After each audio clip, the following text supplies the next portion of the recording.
the probability of hitting the probability of hitting T1 is P1। क्या कुछ बोल रहे हैं कोई? बोले कि सर इसके बाद क्या लिखे, थोड़ा बड़ा बड़ा करके लिखिए। थोड़ा बड़ा लिखना है ना। बोले a missile was fired at a plane on which there are two targets. There are two targets, T1 and T2. The probability of hitting T1 is P1 and that of hitting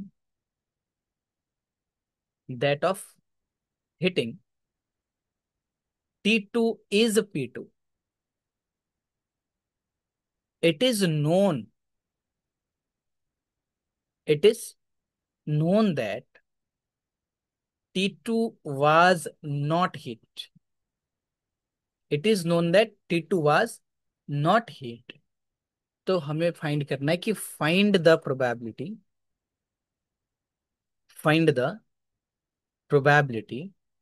that T1 was hit. Find the probability that T1 was hit. A missile was fired at a plane on which there are two targets, T1 and T2. The probability of hitting T1 is P1 and T2 is P2. It is known that T2 was not hit. तो find करना है कि T1 was hit.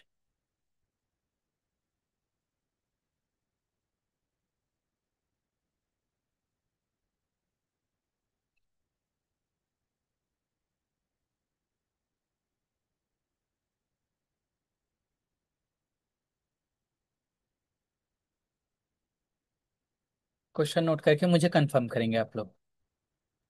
Yes sir. चलिए, तो question क्या बोल रहा है कि एक मिसाइल है जिसका दो टारगेट है। A missile was fired at a plane on which there are two targets. एक टारगेट है T1 और एक टारगेट है T2।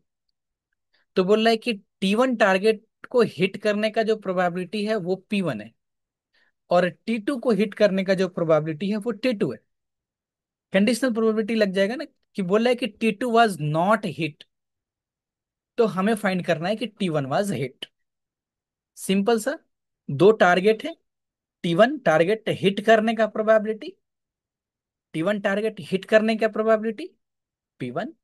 T2 टारगेट हिट करने का प्रोबेबिलिटी P2। T2 हिट कर जाता है, टारगेट को हिट करता है। तो हमें फाइंड करना है कि T1 जो है वो, अच्छा T2 नहीं हिट करता है, तो फाइंड करना है कि T1 हिट करता है।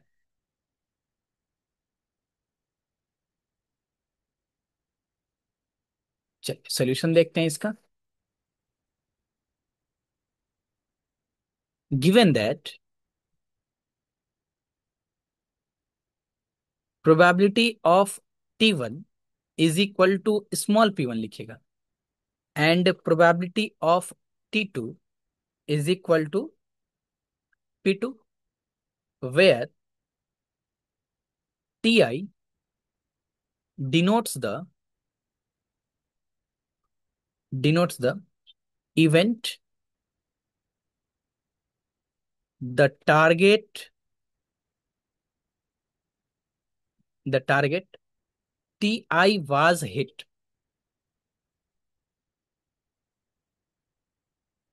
for I is equal to 1, 2।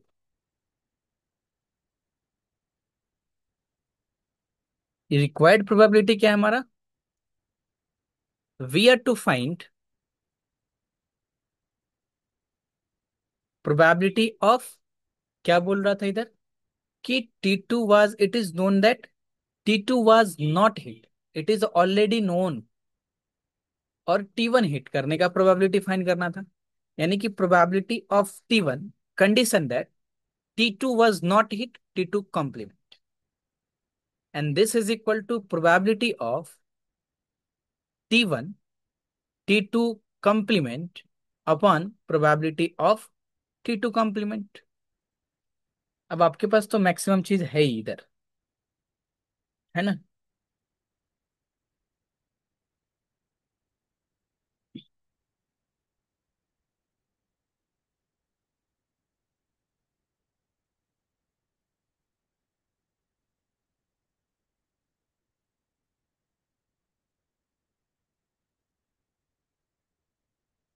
हो जाएगा तो बताएंगे अब।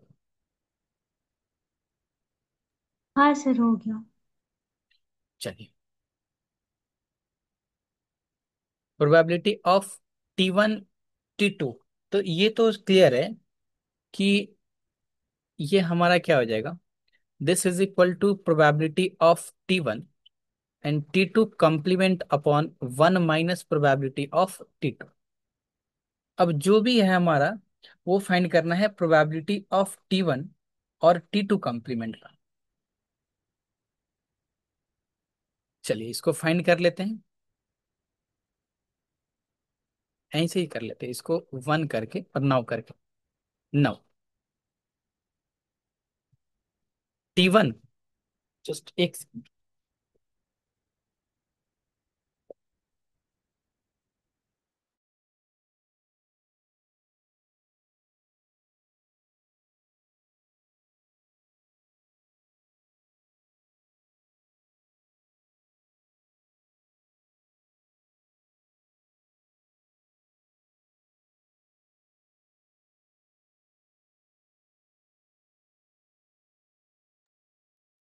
हाँ, तो probability of T1 T2 complement हमें फाइंड करना है। तो क्या हो जाएगा, now T1 T2 complement and plus T1 T2, this is equal to T1। कैसे, वही फिर से T1 और T2 का कंप्लीमेंट, मतलब दो इवेंट सोच लेना है, ए और बी का complement. This is sample space and this is ए और बी, या फिर इसको T1 T2 ही लेके चलते हैं। ये T1 और ये T2। तो T1 और T2 का कंप्लीमेंट क्या है, T1 और T2 कंप्लीमेंट, मतलब कि T2 को छोड़ के और इंटरसेक्शन लेना है, तो क्या हो जाएगा, ये वाला पोर्शन जो अभी हमने क्या किया, शेडेड किया है।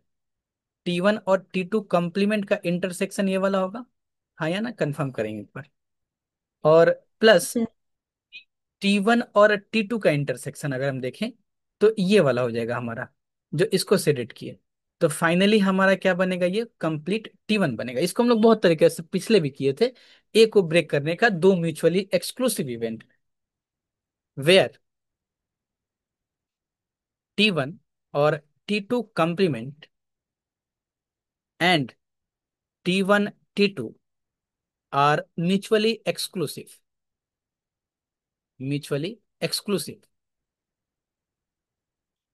Therefore probability of both side, probability अगर ले लें, T1 T2 का complement plus T1 T2 is equal to probability of T1।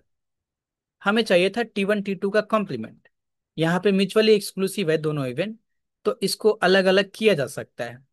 And this is equal to probability of T1 minus probability of T1 T2, and this is equal to probability of T1 क्या हो जाएगा हमारा, हाँ इसके बारे में थोड़ा सा और लिख देते हैं आगे, probability of T1 and this is equal to, size size में लिख लीजिएगा, सिंस T1 T2 का इंटरसेक्शन जो होगा वो क्या हो जाएगा हमारा 5, सो एन इम्पॉसिबल इवेंट। अलग अलग टारगेट है ना, an impossible event, impossible event. Therefore probability of T1 क्या हो गया हमारा, दिस इज P1। इसको इक्वेशन 2 बोल देते हैं। Therefore from equation 1 and 2, sir, ये T1 T2 का इंटरसेक्शन 5 कैसे हुआ सर? एक बार फिर से, दोनों अलग अलग टारगेट है। From 1 and 2, probability of T1 condition T2 complement is equal to T1 T2 complement is P1 and 1 minus P2 is 1 upon P2.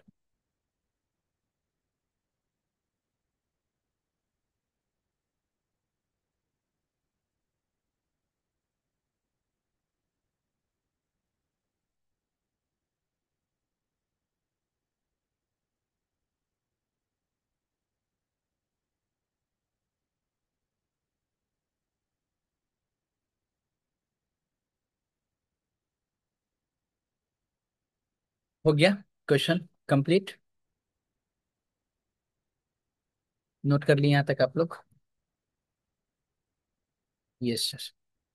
चलिए, एक क्वेश्चन है कि सर ये T1 T2 इंटरसेक्शन कैसे हो गया? देखिए, दो टारगेट है, एक T1 टारगेट है और एक T2 टारगेट है ना। ये अलग अलग टारगेट है। इंटरसेक्शन का मतलब क्या होता है? दोनों में कुछ कॉमन हो जाए, कुछ कॉमन आए। ये दोनों अलग टारगेट है। यहाँ पे क्वेश्चन में दिया हुआ था हमारा दो टारगेट है, एक T1 टारगेट एक T2 टारगेट। तो इन दोनों में कुछ कॉमन नहीं आएगा, इसलिए ये फाई है हमारा। ठीक है ना?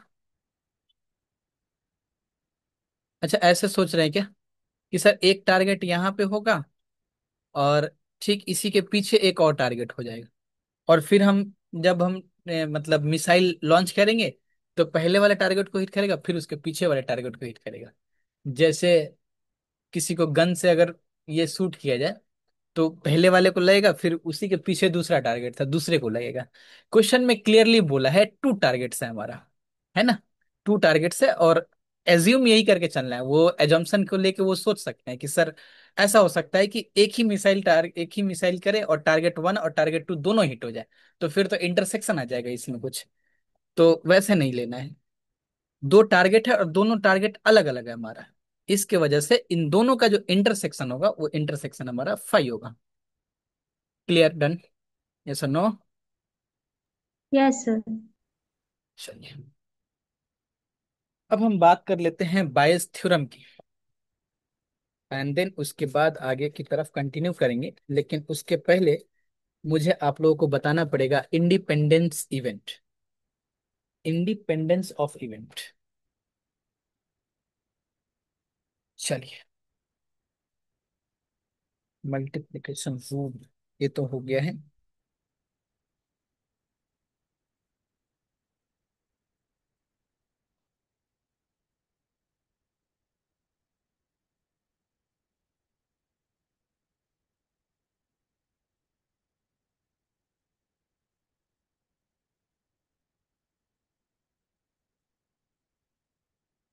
नेक्स्ट हेडिंग करेंगे इंडिपेंडेंस ऑफ इवेंट,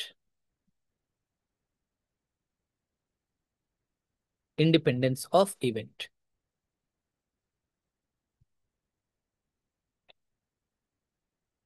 तो an event A is said to be independent, लेकिन इंडिपेंडेंट किससे? Of another event, another independent of another event B. क्योंकि सबसे पहली बात, जब भी इंडिपेंडेंट की बात आती है तो आखिर किससे? जैसे 15 अगस्त को हम लोग इंडिपेंडेंट बोलते हैं, इंडिपेंडेंस डे, लेकिन किससे इंडिपेंडेंट? तो बोरो से इंडिपेंडेंस लिए थे हम लोग, ब्रिटिश। बोले an event A is said to be independent of another event B if probability of A condition B. देखिए भाई क्या हो रहा है, बोले probability of A condition B. तो इंडिपेंडेंटली अगर हम प्रोबेबिलिटी ए फाइंड करते हैं तो बी का उसमें कोई रोल नहीं होता। तो इंडिपेंडेंट इवेंट बोलता है कि अगर ए कंडीशन बी के बाद भी अगर ये प्रोबेबिलिटी ऑफ ए रहता है तो हम बोलेंगे कि ये जो इवेंट ए है हमारा, वो इवेंट बी से इंडिपेंडेंट है। Probability of B not equal to 0। ठीक, क्लियर यहां तक? डन? क्योंकि probability of A condition B क्या होता है, probability of A condition B is equal to probability of A B upon probability of B. लेकिन हम जब बात करेंगे प्रोबेबिलिटी, यहाँ पे ए का ही प्रोबेबिलिटी, हम बार बार इस चीज को बोलते हैं आप लोग कि जब हम फाइंड कर रहे हैं ए का ही प्रोबेबिलिटी, जब फाइंड कर रहे हैं बस कंडीशन लग गया, कंडीशन दैट बी, तो ये तो कंडीशनल प्रोबेबिलिटी हो गया मेरा। वो इसका जो ए का प्रोबेबिलिटी है वो डिपेंड करता है बी के ऊपर, इसलिए इसका probability probability of A B upon probability of B है। लेकिन जब कंडीशन के साथ भी हमारा प्रोबेबिलिटी ऑफ ए आ जाए तो हम बोलेंगे कि ये हमारा ए जो इवेंट है वो बी से इंडिपेंडेंट है। क्लियर? Sir similar. हाँ बोलिए। सर बोल रहे हैं ना कि अगर मतलब कि अगर ए मतलब बी अगर सर्टेन इवेंट हो जाता है तो फिर तो ऐसा कंडीशन होगा ना। अगर बी बी, सर्टेन इवेंट ना हो तो क्या ऐसा होगा? नहीं, आप फिर बोलना चाहते हैं कि probability of A B upon probability of B, B certain event हो गया तो A intersection B certain event A, हाँ बिल्कुल बोल सकते हैं। सिमिलरली द इवेंट बी, ये क्या हो गया इसको, similarly the event B is said to be independent independent of another event A if probability of B condition A is equal to probability of B, probability of A not equal to 0 होना चाहिए।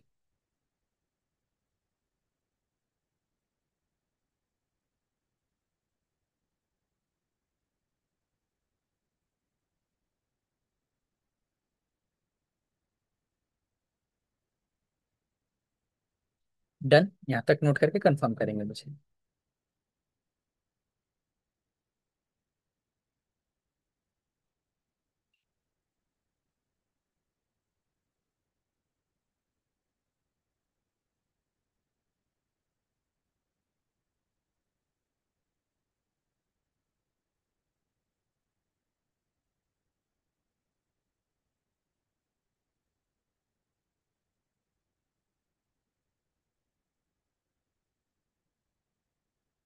हो गया sir. हो गया, सब note कर लिए? हाँ सर। चलिए,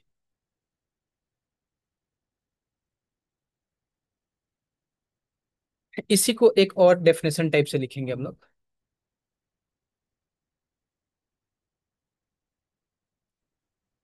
हो गया इसको, two events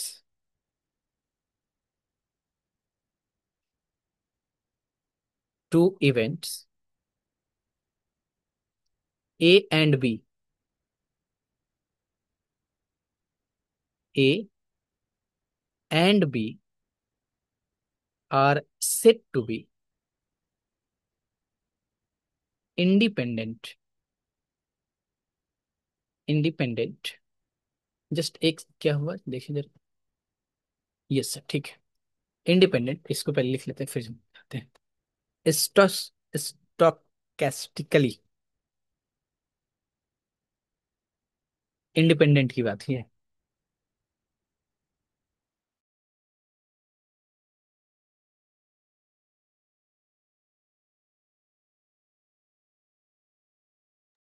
sorry, stochastically if probability of AB is equal to probability of A into probability of B, in this condition in this condition in this, या फिर in this definition, in this definition we may agree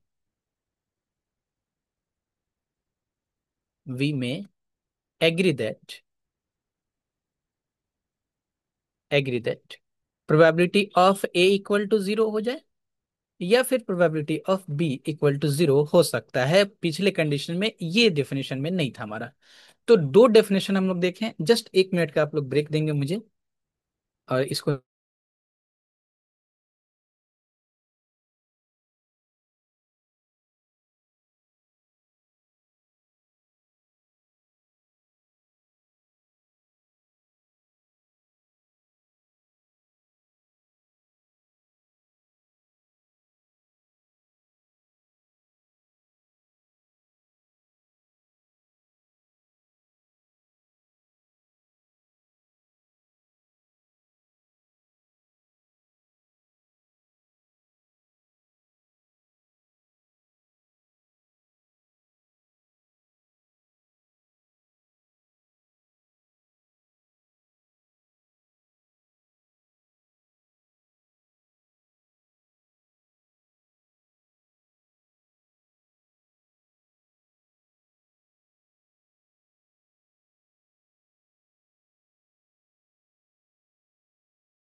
audio video clear है? Confirm करेंगे एक बार।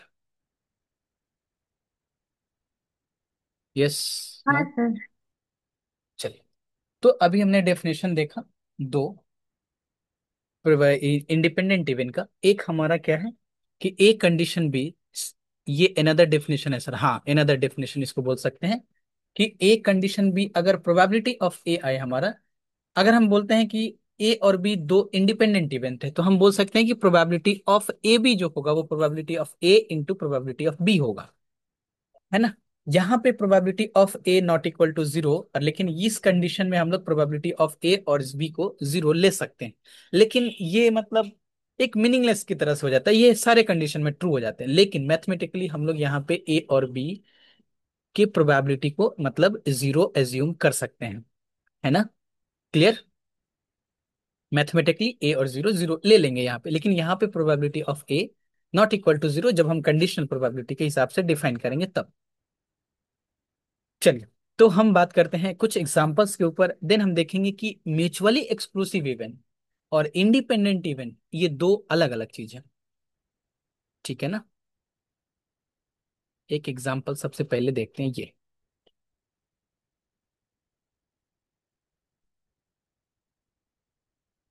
Note,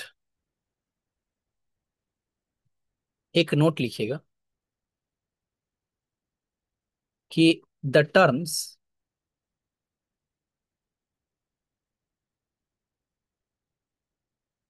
एक example दिया है इधर smile sir वाले बुक में। इस एग्जांपल को, नहीं वो एग्जांपल तो ठीक नहीं हो रहा है, कुछ एग्जांपल है ही नहीं, जस्ट जनरल टर्म लिखा हुआ है।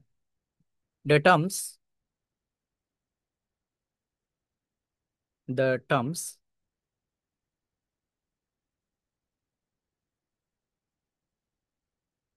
Mutually exclusive, mutually exclusive and independence event, independence event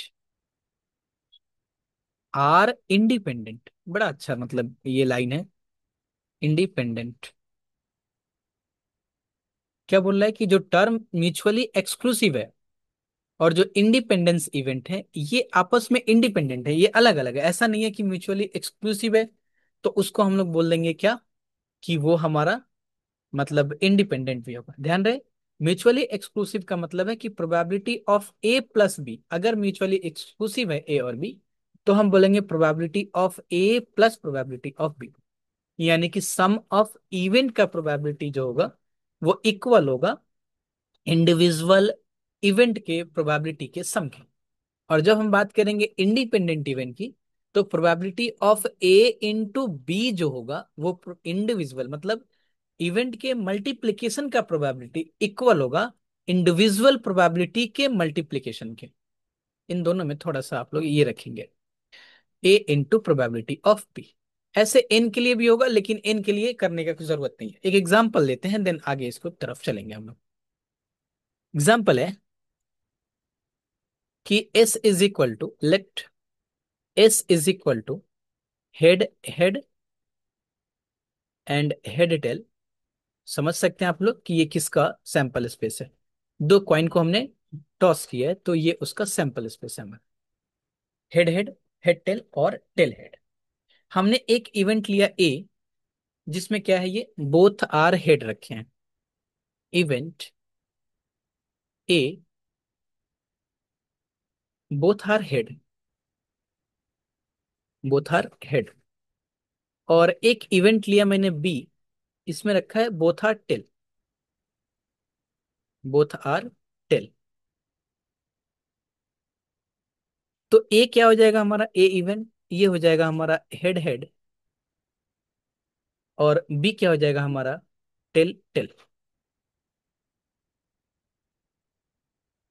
तो ए बी इंटरसेक्शन अगर हम देखें, ए इंटरसेक्शन बी, तो ये हो जाएगा हमारा फाइव। और ए इंटरसेक्शन बी अगर हमारा ये फाइव हो रहा है, तो ये हमारा क्या हो गया, म्यूचुअली एक्सक्लूसिव इवेंट हो गया। Therefore probability of A is equal to 1/4, probability of B is equal to 1/4, and probability of A B जो है हमारा, वो हो गया क्या मेरा 0। And probability of A into probability of B, ये क्या हो गया 1/4 इंटू 1/4 इज इक्वल टू 1/16। तो क्या दिख रहा है मुझे, कि probability of A B is equal to 0 और probability of A into B is equal to 1/16। तो क्या हम यहाँ पे बोलेंगे कि ए और बी हमारा इंडिपेंडेंट इवेंट है। Probability of A B not equal to probability of A into probability of B. समझ पा रहे हैं आप लोग। Therefore A and B are not independent. हमने क्या लिया, हमने एक बार ये लिया फर्स्ट केस में कि ए बी हमारा म्यूचुअली एक्सक्लूसिव लेके हमने देखा कि अगर हमारा इवेंट म्यूचुअली एक्सक्लूसिव है तो वो नॉट इंडिपेंडेंट हो सकता है। एक और केस लेंगे हम यहाँ पे, नॉट इंडिपेंडेंट, नॉट इंडिपेंडेंट। एक और केस लेंगे, उस केस में क्या लेंगे कि A B not mutually exclusive है, तो फिर देखेंगे कि वो क्या इंडिपेंडेंट इवेंट हो रहा है कि नहीं हो रहा है। ये दोनों टर्म को जस्ट हम लोग ये करने के लिए, नंबर केस वन, यहां से केस वन कर लीजिएगा क्योंकि इवेंट यहीं से चूज किए हैं। Case to,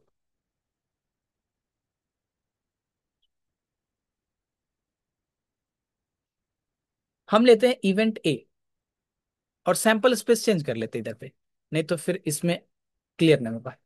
let S is equal to, let S is equal to 1 1 1 2। आप लोग समझ पा रहे हैं कि ये किसका सैंपल स्पेस है, 2 1 2 2 and dash dash 2 6 dash dash dash dash 6 1 6 2 dash dash 6 6। हमने एक इवेंट ए लिया है और उसमें हमारा 3 1 फर्स्ट फेज पे 3 होना चाहिए, बाकी पे कुछ भी हो। तो 3 1 3 2 डैश डैश 3 6 है। हमने क्या लिया है कि फर्स्ट फेज क्या होना चाहिए, इसका 3 होना चाहिए। सेकंड मैंने एक बी इवेंट लिया, इसमें जो सेकंड फेस है वो 3 होना चाहिए। तो यहाँ के जो आएंगे वो सारे ये वाला कॉलम हो जाएगा 1 3, और फिर 2 3, और डैश डैश 6 3, ये हो जाएंगे हमारे। तो अगर हम बात करें ए इंटरसेक्शन बी की, तो एक ही हमारा इधर से कॉमन रहेगा, वो होगा 3 3, यानी not equal to 5। Not equal to 5 हुआ मतलब क्या हो गया, यहाँ पे म्यूचुअली एक्सक्लूसिव बोल सकते हैं, mutually exclusive event, mutually exclusive. तो ए इंटरसेक्शन मतलब ए और बी म्यूचुअली एक्सक्लूसिव थे लेकिन इंडिपेंडेंट नहीं थे। ए और बी म्यूचुअली एक्सक्लूसिव थे लेकिन इंडिपेंडेंट नहीं थे। अभी क्या हो गया, अभी ये म्यूचुअल सॉरी 5 होगा यहाँ पे, ये म्यूचुअली एक्सक्लूसिव है, यस और नो, नहीं। A and B are not mutually exclusive, mutually mutually exclusive. अब हम देखते हैं कि अगर म्यूचुअली एक्सक्लूसिव नहीं है तो क्या जरूरी है कि ये इंडिपेंडेंट भी नहीं होंगे? नहीं, ऐसा नहीं है। ये दोनों आपस में इंडिपेंडेंट है, ये अलग है और ये अलग है, बस ये दो एग्जांपल से बस यही शो करने का जरूरत है, मतलब कोशिश कर रहे हैं हम लोग। प्रोबेबिलिटी ऑफ ए क्या हो जाएगा सर, ये हो जाएगा 6/36 1/6। प्रोबेबिलिटी ऑफ बी क्या हो जाएगा, 6/36 1/36 1/6। और प्रोबेबिलिटी ऑफ ए बी क्या हो जाएगा, तो सर ये तो 1/36 हो जाएगा ये। तो क्या देख पाना है कि probability of A into probability of B, this is 1/36, this is equal to probability of A B. तो यहाँ पे ए और बी, यहाँ पे A and B mutually exclusive था लेकिन इंडिपेंडेंट नहीं था। इधर म्यूचुअली एक्सक्लूसिव नहीं है लेकिन इंडिपेंडेंट है, तो इस सर उल्टा चलता है क्या? नहीं, कोई इस आपस में कोई रिलेशन ही नहीं है, इंडिपेंडेंट है ये लोग। समझ पा रहे हैं? Therefore A and B are independent event, independent event. Yes no? Sir एक एग्जांपल अगर ये हो जाता, क्या हो जाता? ना ही म्यूचुअली एक्सक्लूसिव हो और ना ही इंडिपेंडेंट हो, इसके बारे में ही सोच रहे हैं क्या? Yes sir. तो केस 3 एक बार देख लेते हैं।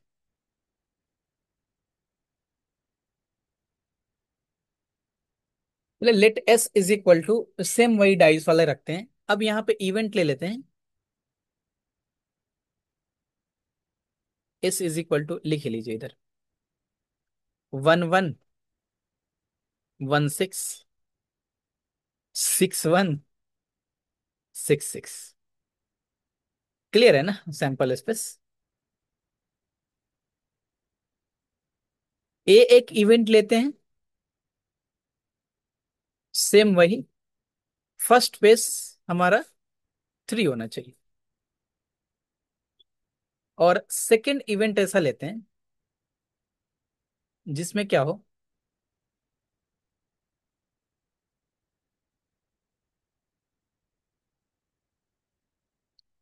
फर्स्ट एलिमेंट 3 बी एक इवेंट, नहीं सेकंड एलिमेंट 3 लेकिन फर्स्ट एलिमेंट हमारा 1 ना हो। तो क्या हो जाएगा, 2 3 डैश डैश 6 3, इसमें लिख लीजिएगा फर्स्ट फेस 3, और यहां पे बोल दीजिएगा second face 3, second face 3, but first face not 1, not equal to 1, ये ऐसे ही ठीक है। ठीक है, इतना ही। तो 2 3 3 3 4 3 कॉमन क्या आ जाएगा दोनों में, A and B are, A intersection B क्या हो जाएगा, वही फिर से 3 3, नॉट इक्वल टू 5। देयरफॉर यहां से लिख सकते हैं A and B are not mutually exclusive, mutually exclusive. ठीक है सर। तो नॉट म्यूचुअली एक्सक्लूसिव है तो ए बी क्या, प्रोबेबिलिटी ऑफ ए क्या हो जाएगा, ए क्या हो जाएगा, 6/36, मतलब 1/6।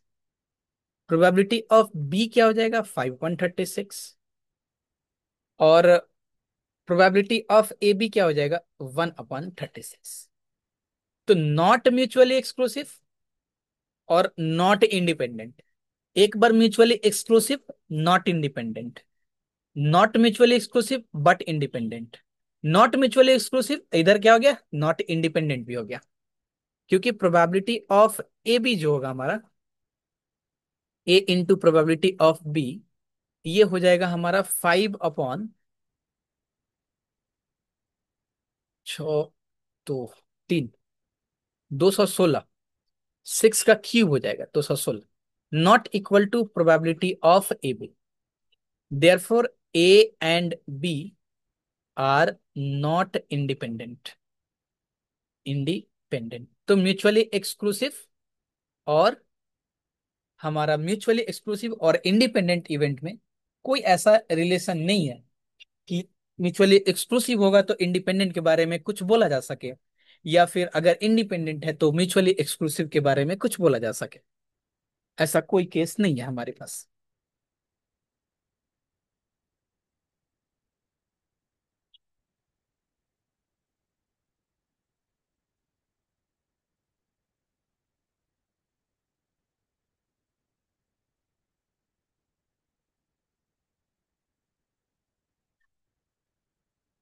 चलिए,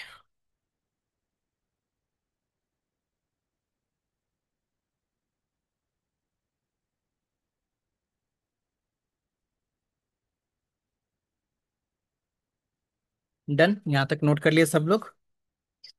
यस और नो? Yes sir. तो आज की सेवा यहीं तक समाप्त करते हैं, थोड़ा सा एक काम है। और क्वेश्चन तो हमने लाया था और बहुत सारा, एक बायस थ्योरम भी कराना था, लेकिन मुझे सर अभी। हाँ बोलिए। सर आपने जो अनदर डेफिनेशन लिखा है ना, उसमें जो P of A equals to zero, P of B equals to zero, ये समझ में नहीं आ रहा है। जी एज्यूम कर सकते हैं, एग्री कर सकते हैं, मैं एग्री, इधर एग्री कर सकते हैं। अनदर डेफिनेशन में मतलब क्या है, इधर कंडीशन है, एक डेफिनेशन में क्या बोल रहे थे कि मतलब प्रोबेबिलिटी कि ऑफ। ऐसा कुछ कि मतलब ए और बी में से कोई एक मतलब 5 हो भी सकता है। हो सकता है, हाँ यही, अच्छा। हो सकता है, मैं एग्री दैट, है ना? ठीक है ना? हाँ सर।